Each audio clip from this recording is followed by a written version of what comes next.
नमो सिद्धाणं नमो आयर्याणं नमो वज्रायाणं नमो लोये सव्यसाहुणं।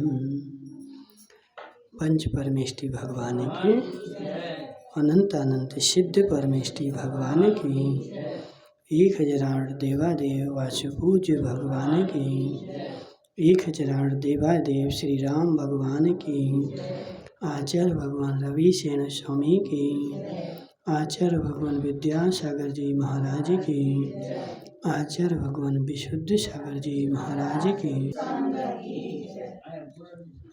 यहाँ पे पद्म पुराण चल रहा था अपना, जिसमें अपन ने परसों क्या देखा था कि कपिल ब्राह्मण जो था वह राम के उपकार के तले दबा हुआ था, और उसने जो राम का उपकार किया था वह किया हुआ उपकार उसके हृदय में बार बार घर कर रहा था कि मैं कितना दुष्ट हूँ, मैंने घर आए मेहमान का उपकार किया और मेरे इस उपकार का बदला तभी चुक सकता है जब मैं दिगंबरी दीक्षा धारण करूं। इसके अलावा मेरे उपकार का बदला चुकने वाला नहीं है। तो उसने क्या किया, सारे घर की संपत्ति की चाबियां अपनी सुशर्मा,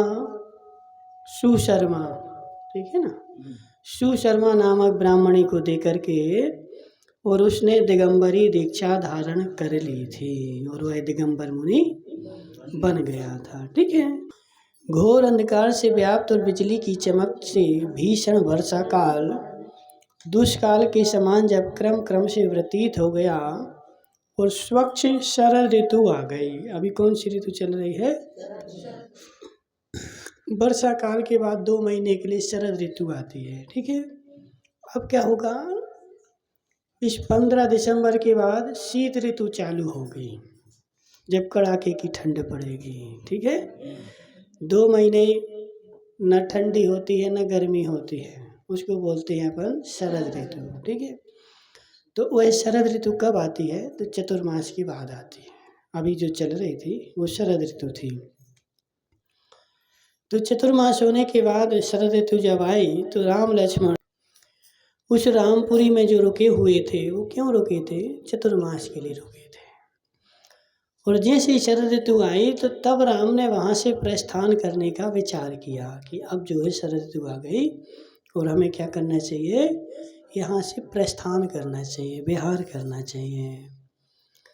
उसी समय यक्षों का अधिपति आकर राम से कहता है कि हे देव, हमारी जो कुछ त्रुटि रह गई हो सो हमें क्षमा कीजिए। अब देखो जी, महान लोगों की महानताएं हैं। पहले से उसने इतनी सारी सेवा करी राम की कि इतना बड़ा महल बना दिया और बहुत सारी संपत्ति उनको दे दी कि तुम 4 महीने क्या हमेशा जब तक यहाँ रह रहे तो लोगों के लिए मुंह मांगा बांटो, सब दे दिया। लेकिन उसके बाद भी जब वो जाने को तैयार हुए तो यक्ष राम से क्या बोल रहा है कि यदि कोई त्रुटि रह गई हो तो क्षमा करो। ठीक है। तो महान आदमी जो होते हैं वो अपनी त्रुटियों को देखते, दूसरों की नहीं देखते। और जो नीची कैटेगरी के लोग होते हैं वो क्या करते हैं, दूसरों की कमियों को देखते हैं। ठीक है। तो वह यक्ष इतना बड़ा उपकार करने के बाद भी राम से कह रहा है कि यदि मुझसे कोई त्रुटि हो गई हो तो आप एक काम करो, हमसे क्षमा कर दो, क्योंकि आप जैसे महानुभावों के योग्य समस्त कार्य करने में कौन समर्थ है। तुम जो हो कौन हो? महापुरुष हो, नारायण हो, बलदेव हो। तुम्हारी तो देवता लोग भी सेवा करते हैं, तो तुम्हारी सेवा करने के लिए हम जैसे तुच्छ मनुष्य समर्थ थोड़ी हैं। हमसे जितनी बनी तो हमने तुम्हारी सेवा करी है, और कोई त्रुटि रह गई हो तो क्षमा कर दो। यक्षाधिपति के ऐसा कहने पर राम ने भी उससे कहा कि आप भी अपनी समस्त परतंत्रता को क्षमा कीजिए, अर्थात आपको इतने समय तक मेरी इच्छा अनुसार जो प्रवृत्ति करनी पड़ी उसके लिए क्षमा करो। राम ने भी क्षमा मांग ली, एक दूसरे से क्षमा मांग रहे हैं। ठीक है। क्षमा जो होती है वह अहंकार को नाश करने वाली होती है। समझ रहे ना? एक दूसरे से क्षमा मांगते हैं, और क्षमा वही मांग सकता है जिसके हृदय में मान कसाय नहीं होगी। जिसका हृदय मान कसाय से भरा होगा वह क्षमा न मांग सकता है और न कर सकता है। आजकल क्या हो गया, बहुत सारे साधु ऐसे बड़े बड़े मुनिराज हो गए कि अपन लोग उनके, हमने क्या किया, उनसे कोई गया तो उनको नमोस्तु भिजवाया, तो उनने वहाँ से आशीर्वाद भिजवाया। मतलब इतनी अहंकार में भर गए साधु कि एक साधु यदि तुम्हारा प्रचार प्रसार हो गया, तुम बड़े हो गए, पुण्य तेज है, तो साधुओं को आशीर्वाद देने लगे। नहीं, साधु साधु को आशीर्वाद नहीं दे सकता, भले 50 साल का दीक्षित हो। आगम के अनुसार तो आचार्य भी मुनि को आशीर्वाद नहीं दे सकता।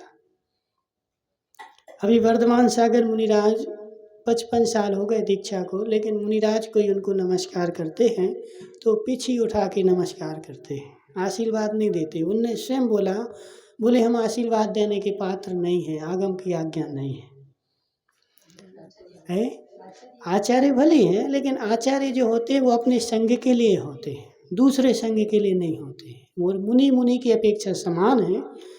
तो एक मुनि दूसरे मुनि को प्रति नमोस्तु करता है। जो छोटे हैं वो पहले करते हैं, जो बड़े हैं वो बाद में करते हैं। ये समाचार विधि है। लेकिन आजकल क्या होने लगा कि जो मुनिराज हैं उनका लोक में प्रचार प्रसार है, तो वो आशीर्वाद बोलते हैं। तो इसलिए फिर हम लोग क्या करते कि नमोस्तु ही नहीं भेजते जहाँ, क्योंकि अहंकार आ गया ना। तो अहंकार आने के कारण वो क्या करने लगे कि नमोस्तु नहीं करते, क्योंकि हम बोले हम बड़े आचार्य के, तुम छोटे आचार्य के, तो हम कैसे नमोस्तु करें। तो मतलब क्या, अहंकार आ गया। अहंकार के कारण ऐसी परिणति हो रही। वरना कितना बड़ा मुनि हो, दूसरे मुनि को, आगम में एक मुनि दूसरे मुनि को आशीर्वाद नहीं दे सकते, भले 50 साल पुराने हों, लेकिन मुनिराज को नमोस्तु करते हैं। ऐसा विधि का विधान है, समझ रहे ना। लेकिन जब अहंकार आ जाता है तो परिणति बदल जाती है, समझ रहे। तो यहाँ पर राम जो है इतने महान आदमी हैं, और जो मान कसाय जो है यही तो अपन को छोटा बनाती है। छोटा कौन बना रही बताओ। तुम 50 साल से दीक्षित हो चाहे 100 साल से दीक्षित हो, ये तुम्हारी महानता नहीं है। यदि महानता तो जब है कि जब तुम पुराने हो गए, तो गुण भी बढ़ने चाहिए ना। जैसे घी होता है तो घी पुराना हो जाता है तो उसके गुण बढ़ जाते हैं। तो गुण बढ़ने से महानता है, पुराने होने से महानता नहीं। यदि पुराना हो और सड़ जाए तो रोड पे फेंकना पड़े। तो ऐसे कोई भी जीव है, पुराना हो गया, साधु भी है, और 50 साल हो गए, और 50 साल होने के बाद उसकी कसाएँ कम होनी चाहिए, बढ़ गई कसाएँ, तो वो तो फेंकने लायक हो गया है, समझ रहे। तो पुराना वही पूज्य है जो गुणवान हो, और बिना गुणवान हो तो पुराना पूज्य नहीं होता है। ठीक है, जितना पुराने होते जाओ उतने ज़्यादा गुण अपने में आ जाने चाहिए, तब तो तुम्हारी महानता है, वरना महानता नहीं है। तो राम इतने बड़े महापुरुष हैं, लेकिन उस यक्ष से भी, वह यक्ष तो बहुत छोटा सा था, लेकिन उसने इतनी सारी सेवा करी, तो राम ने उस यक्ष से भी क्षमा मांगी कि तुम भी हमें क्षमा कर दो। क्यों कर दो? क्योंकि इतने दिन तक हम तुम्हारी नगरी में रहे, तो तुम्हें हमारी आज्ञा माननी पड़ेगी।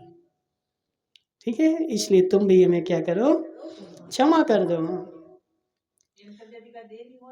हाँ, बेंतरों की ये अच्छे है। ठीक है, तो नारायण बलदेव जो होते वो महापुरुष, उनकी सब आज्ञा मानते हैं। राम के इस वचन से यक्षाधिपति अत्यंत प्रसन्न हुआ। जब राम ने क्षमा मांगी तो उसका हृदय जो था गदगद हो गया कि कितने सरल हैं, कि इतने बड़े महान होकर के भी हमसे क्षमा मांग रहे। तो ऐसा होता है, अपन किसी साधु के पास जाएं, या एक साधु दूसरे साधु के पास जाए, और वो साधु यदि मिलनसार हो तो गदगद हो जाते हैं। अपन को ऐसा लगता अपन यहाँ आए तो अपना आना सार्थक हो गया। और वह साधु यदि दुष्ट हो तो फिर दूसरा नहीं जाते, समझ रहे ना?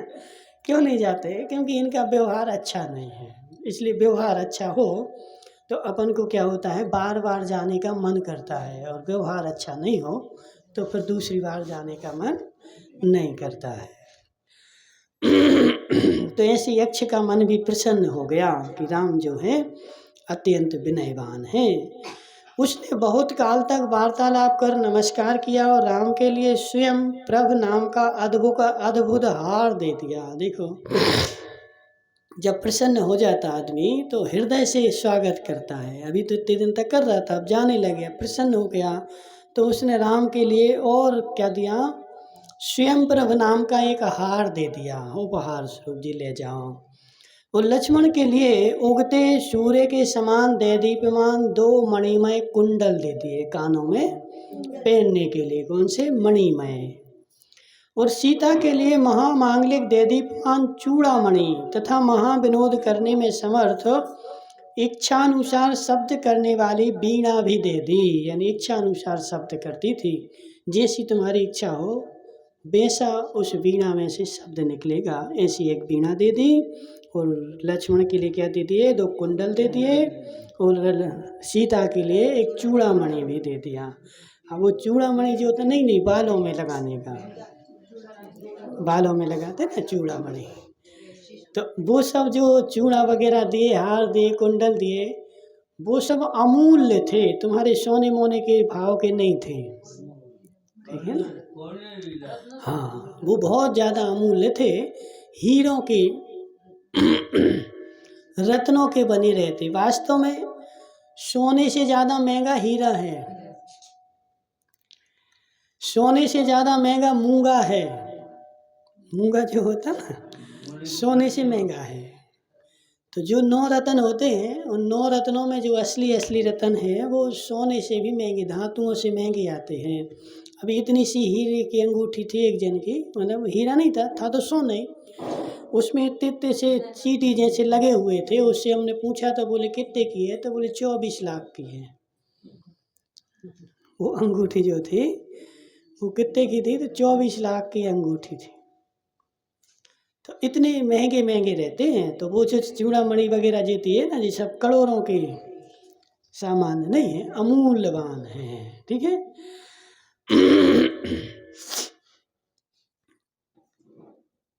हाँ, तदनंतर जब वे इच्छानुसार वहाँ से चले गए तब यक्षराज ने कुछ शोक युक्त हो अपनी नगरी माया समेट ली। थोड़ा सा उसको खेद तो हुआ, अपने कोई प्रिय लोग चले जाएं, अच्छे लोग चले जाएं तो थोड़ा सा खेद होता है। और खेद होने के बाद उसने अपनी वो सारी नगरी जो थी, माया थी, सब समेट ली। और इधर राम भी कर्तव्य करने से हर्षित हो ऐसा मान रहे थे कि मानो मुझे उत्कृष्ट मोक्ष प्राप्त ही हो गया है। यानी इससे छूट गए तो उनको ऐसा लगा कि हमें मोक्ष मिल गया है, ठीक है। यहाँ फंसे हुए थे माया में। अथानंतर स्वेच्छानुसार पृथ्वी पर विहार करते, नाना रस के स्वादिष्ट फल खाते, विचित्र कथाएं करते और देवों के समान रमण करते, वे तीनों हाथी सिंहों से व्याप्त महावन को पाकर मनुष्यों के द्वारा सेवित बैजयंतपुर के समीपवर्ती मैदान में पहुंच गए। अब वो कहाँ पहुंच गए? महाभयंकर हाथी, शेर, इन सब से व्याप्त महावन को पार करके और वैजयंत नामक एक मैदान था बहुत बड़ा, उस मैदान में पहुंच गए। तदनंतर जब सूर्य अस्त हो गया, दिशाओं का समूह अंधकार से आवृत हो गया और आकाश रूपी आंगन नक्षत्रों से व्याप्त हो गया, तब वे क्षुद्र मनुष्यों को भय उत्पन्न करने वाले पश्चिमोत्तर दिग्भाग में नगर के समीप ही किसी इच्छित स्थान पर ठहर गए। अथानंतर इस नगर का राजा पृथ्वीधर नाम से प्रसिद्ध था। अब देखो, जहाँ जहाँ जा रहे वहाँ इनको कुछ मिलने वाला है। महापुरुष हैं, ऐसे पांडव लोग भी वनवास के जगह समय जहाँ जहाँ गए तो वहाँ कुछ न कुछ मिला हुआ है। पुण्य तेज हो प्रभु की अम्मा। तो सब जगह सब कुछ मिलता है, और पुण्य तेज नहीं हो तो अपने घर में भी कुछ नहीं मिलता है। तो यहाँ भी अभी देखो, इतनी बड़ी यक्षों की नगरी छोड़ करके गए और दूसरे नगर में जा रहे, नगर के समीप हैं। अभी यहाँ पे इनको बहुत सारी स्त्रियां मिलने वाली हैं। राजा है, राजा अपनी राजकुमारियां इनको दे देंगे कि ले जाओ। 18,000 करनी है ना, एक आध थोड़ी चाहिए। राम को भी 9,000 चाहिए, लक्ष्मण को भी 18,000 चाहिए। तो अब जी 18,000 भी ऐसी नहीं कि है, हाँ, तो 18,000 भी वो ऐसी नहीं कि डरी खुरी कहीं से भी काली कलौटी लेके आ जा। वो 18,000 भी जो है वो बड़े बड़े राजाओं की अच्छी अच्छी छांट छांट करके लाएंगे। ठीक है। तो राजा पृथ्वीधर नाम से प्रसिद्ध था, उसकी रानी का नाम था इंद्राणी, जो कि स्त्रियों के योग्य समस्त गुणों से सहित थी। उन दोनों के वनमाला नाम की अत्यंत सुंदरी पुत्री थी। क्या नाम था? वनमाला। वनमाला बाल अवस्था से ही लक्ष्मण के गुण श्रवण कर उसमें अनुरक्त हो गई थी। बचपन से ही वनमाला ने राम लक्ष्मण के गुण सुने थे तो उसमें अनुरक्त हो गई थी। इसके माता पिता ने सुना कि राम अपने पिता दशरथ के लिए दीक्षा लेने के समय कथित वचनों का पालन करने के लिए लक्ष्मण के साथ में लेकर कहीं चले गए हैं। जी लोग तो चले गए थे, इनको देश निकाला दे दिया। और ऐसा संसार का नियम है, कोई भी अपनी बेटी की शादी करता है तो सबसे पहले धन देखता है। ठीक है, शरीर कमजोर हो तो चल जाएगा, दुबला पतला हो तो चल जाएगा, समझ रहे, लेकिन धन भरपूर होना चाहिए। तो इनको जो पहले पता था कि राम लक्ष्मण जो हैं वो राजा दशरथ के पुत्र हैं, राजा दशरथ भी राजा हैं, लेकिन जब उनको पता चला कि वो लक्ष्मण और राम दशरथ की आज्ञा पा करके वनवास को चले गए, छोड़ के चले गए, तो उनका मन थोड़ा सा दब गया कि अब ऐसे जो जंगल में घूम रहा उसके लिए पुत्री कैसे दे दे। समझ रहे, जिसकी यहाँ रहने को जगह नहीं है, खाने को स्थान नहीं है, उसको कैसे दे दें। तो उसका थोड़ा सा मन दब गया। तब उन्होंने इंद्रनगर के राजा बालमित्र नामक अत्यंत योग्य सुंदर पुत्र के लिए बलमाला देने का निश्चय कर लिया। तो अब उन्होंने लक्ष्मण को अब छोड़ो, अब नहीं देना है इसको। ठीक है, किसको देंगे? तो राजा इंद्रनगर के राजा बालमित्र के अत्यंत सुंदर एक पुत्र था, राजा बालमित्र का जो पुत्र था उसके लिए देने का निश्चय कर लिया। जिसके हृदय में लक्ष्मण विद्वान थे, ऐसे वनमाला ने जब वह समाचार सुना तो वह विरह से भयभीत हो चिंता करने लगी। उसने तो अपने मन में बैठा लिया था कि हम तो शादी करेंगे तो किससे? लक्ष्मण से ही करेंगे, और किसी से करेंगे नहीं। लेकिन राजा ने क्या किया, दूसरा ढूंढ लिया। तो वो अंदर में चिंता करने लगी, ऐसा कैसे हो। तो उसने एक योजना सोची कि वस्त्र से कंठ लपेटकर वृक्ष पर लटककर भले ही मर जाऊंगे, लेकिन लक्ष्मण के अलावा तो किसी से शादी नहीं करूंगे। है तो आज के ज़माने पहले भी ऐसा ही होता था। आज नहीं होता है, पहले भी ऐसा ही होता था। कितने सारे राजाओं की स्त्रियां, जब राजाओं को कोई मार देता था तो उनकी स्त्रियां अग्नि में कूद करके मर जाती, जोहर कर लेती। जोहर बोलते ना, जोहर कर लेती थी। क्यों कर लेती थी? क्योंकि मेरा कोई दूसरा पति नहीं हो सकता, एक ही है और एक ही रहेगा। तो ऐसे आज के समय में जो हो रहा है वो कोई नया नहीं हो रहा, पहले भी ऐसा होता था। ठीक है, लेकिन पहले जो था, पहले तलाक नहीं होते थे। अब जैसे तलाक जो हो रहे हैं जी, अपन ने क्या किया, अन्य संप्रदाय से ले लिए।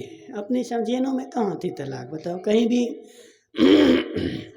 कोई भी आगम में तुम्हें ऐसा मिल जाए कि उसने उसको तलाक दे दिया, एक भी पुराण में नहीं लिखा, एक भी चरणान योग में नहीं लिखा। इसमें तो पुराणों में ऐसा लिखा कि 22 वर्ष तक पवनांजय ने अंजना को देखा भी नहीं, तब भी उसने कभी सोचा नहीं कि हम इनको तलाक दे दें। क्यों? क्योंकि होता ही नहीं था, विधि नहीं थी। शादी एक बार हो गई तो हो गई, दूसरी बार शादी नहीं होगी। लेकिन ये तलाक वाले कार्यक्रम जो हैं जी अपन ने मुसलमानों से ले लिए, उनके यहाँ होते थे, जैनों में नहीं होते। जैनों में तो एक ही बार होती है, दूसरी बार नहीं हो। जैसे विश्व पार्श्वती माता जी हैं, उनकी समाधि हो गई ना, तो सुपार्श्वती माता जी की शादी हुई थी और 15 महीने के बाद उनके पति का मरण हो गया था। कोई बच्चा कुछ भी नहीं हुआ था। तो 15 महीने बाद उनके पति का मरण हो गया तो उन्होंने क्या किया, दीक्षा ले ली। क्यों ले ली? क्योंकि दूसरी शादी तो नहीं करेंगे, तो उपाय एक ही है, क्या करो, दीक्षा ले लो। तो ऐसी और भी हैं, विशुद्धमती वगैरह, वो पुरानी वाली जी नहीं अभी हैं, तो उनके साथ भी ऐसी घटनाएं घटी कि बचपन में ही विज्ञानमती जी की शादी हुई थी, तलाक नहीं हुआ था, उनके पति भी थे, लेकिन इनको बैराग आ गया था, इसलिए इन्होंने छोड़ करके दीक्षा ले ली। हाँ, समझ रहे ना। तो कहने का आशय क्या है कि ये पूर्व काल की परंपरा नहीं है, नवीन काल की परंपरा है। तो वह भी बोल रहे कि हमने अपने हृदय में लक्ष्मण को बैठा रखा है और लक्ष्मण के लिए हमने पति स्वीकार कर लिया है। अब हम इस भाव में दूसरा पति स्वीकार करने वाले नहीं है। भले फांसी लगा करके मर जाएंगे, लेकिन किसी दूसरे के साथ शादी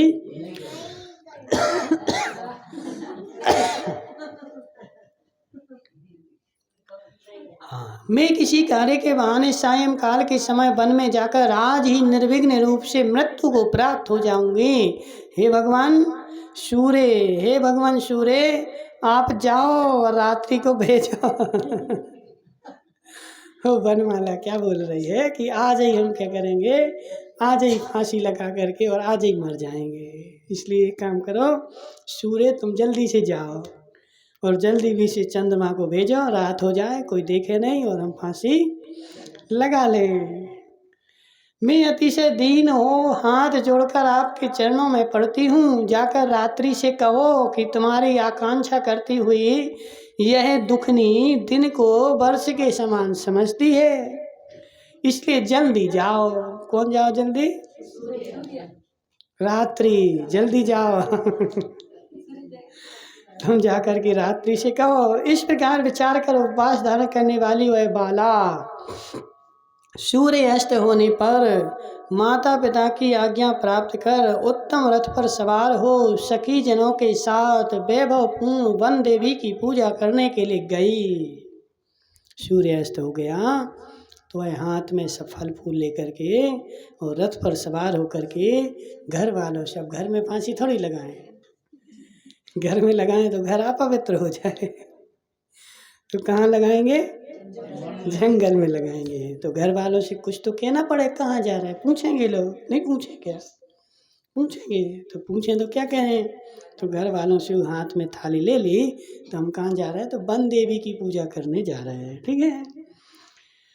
भाग्य की बात, जिस रात्रि में तथा वन के जिस प्रदेश में राम सीता लक्ष्मण पहले से जाकर ठहरे थे, उसी रात्रि में उसी स्थान पर वनमाला भी आ पहुंची। देखो, भाग्य अच्छा होता है तो वस्तु अपने आप मिल जाती है, और भाग्य खराब हो तो वस्तु के पीछे कितने दौड़ते रहो, लेकिन मिलती नहीं है। अब ना तो इनको पता था कि हमें कौन मिलेगा, ना उसको पता था, वो तो मरने के लिए गई थी, और जी तो जंगलों में भटक रहे थे, दोनों को कुछ भी पता नहीं था। लेकिन वनमाला वहाँ पहुँच गई। वहाँ उसने वन देवता की पूजा करी, और तदनंतर जब वह सब लोग अपना अपना कार्य पूरा कर निशंक हो सो गए, क्योंकि वो अकेली थोड़ी गई थी, बहुत सारे सैनिक वगैरह भी, राजकुमारी है तो उसके सेवक वगैरह, सेना वगैरह बहुत सारे गए थे, सब लोग गए। तो उसने तो पहले देखा, पूजा पाठ करके सबसे बोला कि सब लोग सो जाओ, क्योंकि सबके सामने थोड़ी फांसी लगा सकते क्या? तो जब सब सो जाएंगे तभी तो करेंगे। तो वहाँ उसने सब लोग सो गए। तब जिसके पैर रखने का भी शब्द नहीं हो रहा था, ऐसी वनमाला बन की मृगे की नाई उस शिविर से निकल निर्भय हो आगे चली गई। जब सब लोग सो गए तो वो पैर दबे, आवाज़ नहीं आ जाए, धीरे धीरे धीरे धीरे उस पंडाल से शिविर से बाहर चली गई और जंगल में चली गई। तत्पश्चात वनमाला के शरीर से निकलने वाली अत्यंत मनोहर सुगंध को सूंघकर हर्षित हो लक्ष्मण इस प्रकार विचार करने लगा। और लक्ष्मण वहाँ सो रहा था, राम लक्ष्मण सो रहे थे। जहाँ जी वहाँ गई तो इसके शरीर से जो थी सुगंधी निकली, सेंट नहीं लगाया था, उस सुगंधी स्वरूप से ही निकलती है। क्यों निकलती है? क्योंकि शरीर नाम कर्म में दो गंध नाम कर्म भी है। जैसे अपन वो देखते हैं बकरा होता है या सांड होता है, इनके शरीर से ऐसी दुर्गंध निकल, कितना नहला धुला दो लेकिन उनके दूर से ही दुर्गंध निकलती है। कहाँ से आ रही? दुर्गंध नाम कर्म का उदय है। तो जैसे दुर्गंध नाम कर्म के उदय से दुर्गंध आ सकती है, तो जब तीव्र पुण्यात्मा होता है तो उसके सुगंध नाम कर्म के उदय से सुगंध भी आती है, शरीर से सुगंध आती है। तो वनमाला भी कोई साधारण नहीं है, राजा की राजपुत्री है और नारायण की पत्नी होने वाली है, तीव्र पुण्यात्मा है। तो उसके शरीर से सुगंध निकल रही थी और उस सुगंध को सूंघते हुए लक्ष्मण ने देखा कि यह सुगंध कहाँ से आ रही, और वह ढूंढने के लिए निकल पड़े। यहाँ कोई ज्योति की रेखा के समान मूर्ति दिखाई पड़ती है। हो सकता है कि वह कोई उच्च कुलीन श्रेष्ठ कुमारी हो और बहुत भारी शोक के भार से इसका मन पीड़ित हो और दुख दूर करने का दूसरा उपाय नहीं देखते हुए बेचैन हो रही है। यानी उसने समझ लिया कि यह कोई राजकुमारी है और दुख से पीड़ित हुई यहाँ पे भटक रही है, इसलिए लक्ष्मण और आगे गए। निश्चित ही यह मनमानी वस्तु ना मिलने से आत्मघात करना चाहती है, अतः छिपकर इसकी चेष्टा देखता हूँ। लक्ष्मण सब समझ गए कि इसको कुछ वस्तु चाहिए है और नहीं मिली तो क्या करो, फांसी लगाना समझ रहे ना? तो फांसी लगाना कोई समस्या का समाधान नहीं है। संसार में जो भी फांसी लगाते हैं उनकी कोई समस्या का समाधान नहीं होता है। इसलिए प्रभाव की अम्मा तुम नहीं लगाना, ठीक है, त्याग कर दो, फांसी नहीं लगाना, कुछ भी हो जाए, ठीक है। क्योंकि फांसी लगाने से कोई समस्या का समाधान, कितनी बीमारी हो जाए, देखो यदि तुम यहाँ पे खूब बीमार हो गए और जी सोचो कि अब कोई उपाय नहीं है, तकलीफ सही नहीं जाती, तो हम एक काम करें मर जाएं, तो यहाँ तुम मर जाओगे तो नरक में उससे और असंख्यात गुणी तुम्हें रोग हो जाएंगे। क्योंकि कर्म का उदय तो चल ही रहा है ना। शरीर के त्याग से कर्म का उदय का त्याग नहीं होता है। कर्म के उदय का अभाव हो जाए तो कर्म के उदय के अभाव होने से यहाँ भी तुम्हें देवों के समान सुख मिलेंगे, और कर्म का अभाव नहीं हुआ है तो तुम स्वर्ग में भी चले जाओ तो वहाँ भी क्या होगा, किलविश जाति के देव बनोगे, और किलविश जाति के देव बनने से वहाँ भी तुम्हारे दुख दूर होने वाले नहीं है। इसलिए संसार में क्या करना, फांसी नहीं लगाना, समस्या का समाधान ढूंढना। क्योंकि भोगना तो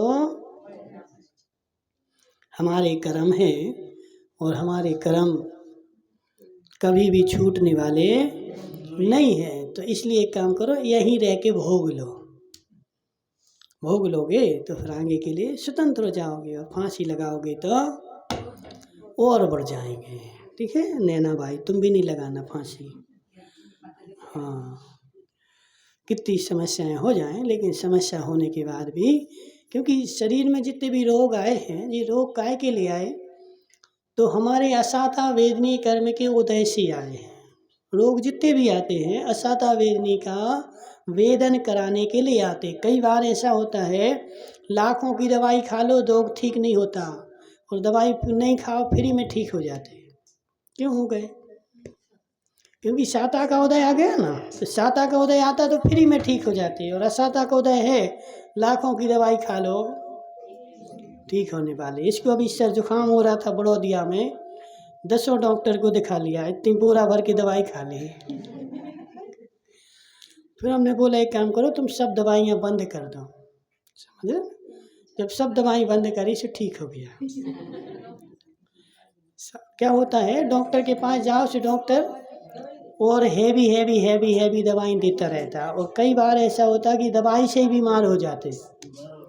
बहुत सारे लोग तो दवाई खा खा के बीमार हो जाते हैं। समझ रहे हैं? तो जब दवाई से ठीक नहीं हो तो क्या करना चाहिए, दवाइयाँ बंद कर दो। ठीक है, खाना नहीं दवाई, अपने आप ठीक हो जाए, ऐसा होता है। इस प्रकार विचार कर कौतुक भरे लक्ष्मण चुपचाप वट वृक्ष के नीचे उस तरह खड़े हो गए जिस प्रकार कल्प वृक्ष के नीचे कोई देव खड़ा होता है। तो लक्ष्मण वहाँ खड़े हो गए, तमाशा देखने लगे कि देखते हैं जी क्या करती है।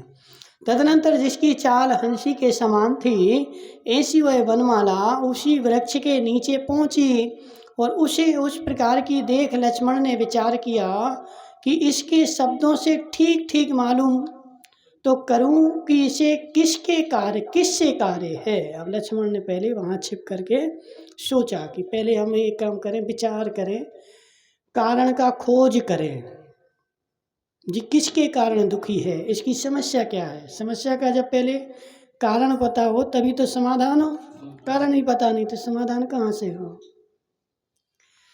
उसी उस प्रकार देख तदनंतर जल के समान स्वच्छ वर्ण वाले वस्त्र से फांसी बनाकर वह कन्या योगियों का भी मन हरण करने में समर्थ वाणी से इस प्रकार कहने लगी कि अहो, यानी इसकी वाणी जो थी मधुर थी। तो मधुर वाणी में वह किससे बोल रही है, तो वृक्ष में रहने वाले देवताओं से बोल रही कि अहो,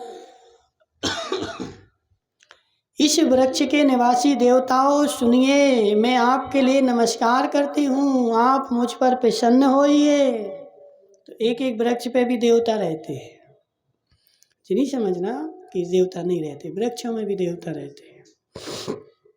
तो उस वृक्ष पे जो देवता रह रहे उसके लिए उसने पहले नमस्कार किया, और नमस्कार कर जी, नमस्कार भी अन्य प्रकार के होते जी, मिथ्यात नहीं समझना इसको।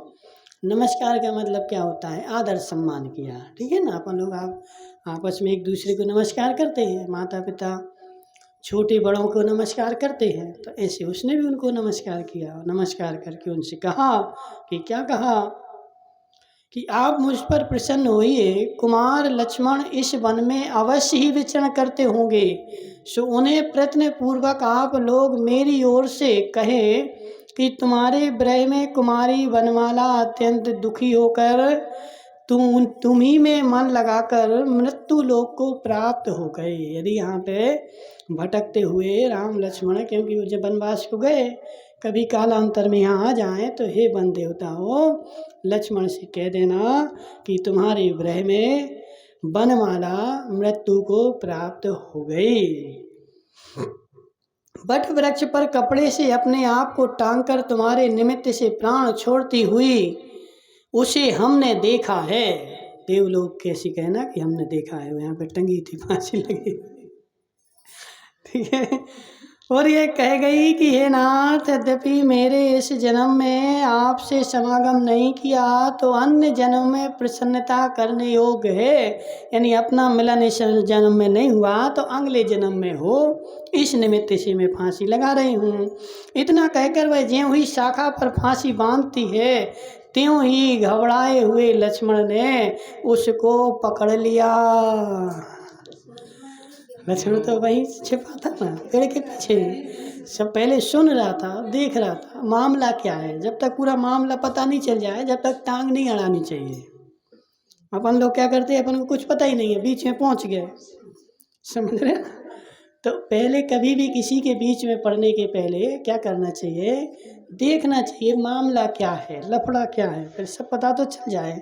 तो उसने पहले देख लिया, और फिर उसको जब निश्चय हो गया कि यह जो फांसी लगा रही वो मेरे कारण ही लगा रही, मेरी विरह के कारण लगा रही, तो इसलिए मैं आ गया। और उसने पकड़ लिया और कहा कि हे मूर्खे,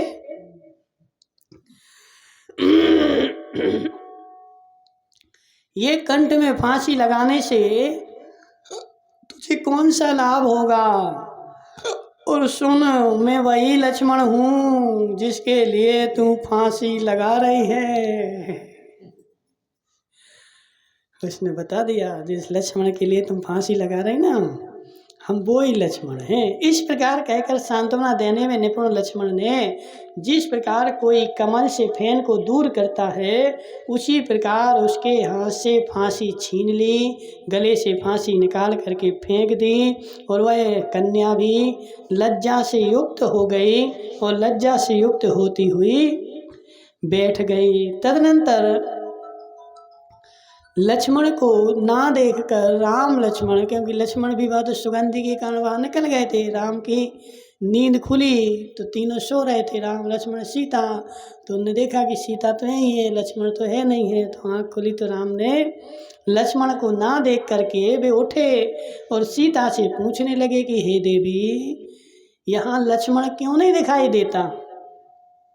देखो जी, भाषा है जी, नहीं बोले लक्ष्मण कहाँ चला गया जी, नहीं पूछे, क्या बोला, लक्ष्मण क्यों नहीं दिखाई देता। क्यों नहीं दिखाई देता मतलब ऐसा तो नहीं कि तुमने कहीं काम के लिए उसको कहीं भेजा हो, कोई आज्ञा दी हो। तो उससे पूछा कि यहाँ लक्ष्मण क्यों नहीं दिखाई देता। सायं काल के समय तो वह फूल तथा पत्तों की सैया बनाकर यहीं सोया था। शाम को जब अपन सोए थे तो उसने फूलों की पत्तों की सैया बना करके बगल में सो गया था, लेकिन अब तो दिखाई नहीं देता। सीता ने उत्तर दिया कि हे नाथ, आवाज देकर बुलाइए। तब राम ने यथाक्रम से उच्च वाणी में इस प्रकार शब्द कहे कि हे लक्ष्मण, तू कहाँ चला गया, आओ आओ। धीरे से बोला, ठीक है, हे लक्ष्मण तू कहाँ चला गया, आओ। हे तात, हे बालक, हे अनुज, कहाँ हो, शीघ्र ही आवाज दो। देखो ऐसे बुलाना पड़ता, तुम लोग ऐसे बुलाते क्यों।